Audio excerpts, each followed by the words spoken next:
A Knoxville mom whose food stamps were cut off in November has finally received the answer that she's been waiting for. We've been following her story. The local state human services office called saying her recertification for SNAP benefits has been approved. Casey Bradshaw tells 6 on Your Side consumer reporter Don Dare she was surprised by the call. Don. Well, she sure was, Bo. Ms. Bradshaw had expected a call earlier this month, but it never came. Casey is the young man whose little boy was showered with Christmas gifts after we first reported her story last month. The 24-year-old single mom is disabled because of serious health issues. Her SNAP benefits were cut off a few months ago after she tried to recertify. Finally, months later, they have been restored. If you would be willing to answer 3 short questions. Casey Bradshaw and her aunt Cynthia Neff had just about given up hope of talking with a human services agent about Casey's food stamp benefits. She received this notice at the end of December to expect a call on January 9th about reapplying for food stamps.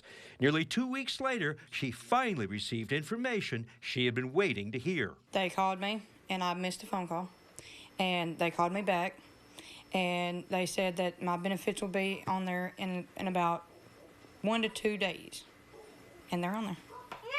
Casey was concerned for her 2-year-old son's well-being when we spoke earlier this month. She was expecting someone from the Middlebrook Human Services office to call. It says the 9th of January at 8:30, and it says your call will be within an hour of your appointment time to talk about your application for benefits. What did they tell you on the 9th of January? They never called. I never got a phone call. That's Casey's phone on the right. Cynthia's is on the left. It was used as a backup in case the state couldn't get through to Casey on January 9th. No phone call. 9:30, no phone call. Cynthia and her niece waited all day on the 9th to hear from Human Services. You expected a call then on the 10th? Yep. I assumed that they got behind. No call. No call. So Casey took the initiative and dialed the office. I called on the 10th. The first time I stayed on hold for 4 hours and 0 minutes. They hung up on me, and then I called again at 3:46 after them hanging up. I stayed on there for 55 minutes and 23 seconds. And you wait on hold for so long that it gets frustrating that you're wondering what is going on. I want her and her son to get their food stamps.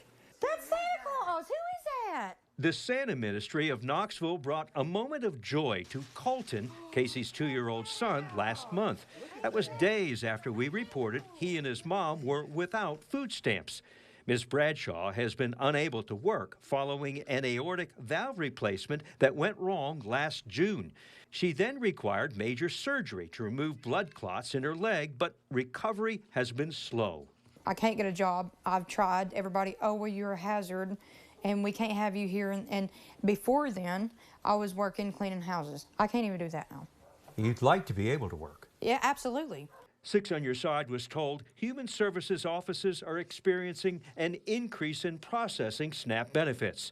The delay has been caused by using new technology to modernize the state's eligibility benefits management system. We saw thousands of people get dropped from the program. So it's huge. It's really big. It's impacting families across the state. Signe Anderson is an attorney with the Tennessee Justice Center that fights for people's rights. She says SNAP recipients like Casey should not have to wait months to receive an answer about their benefits.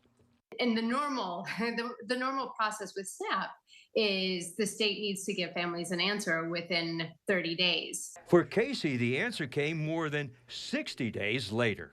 Just be patient. That's all you have to do is be patient. I know it might seem like the world's falling down right now, but it'll come.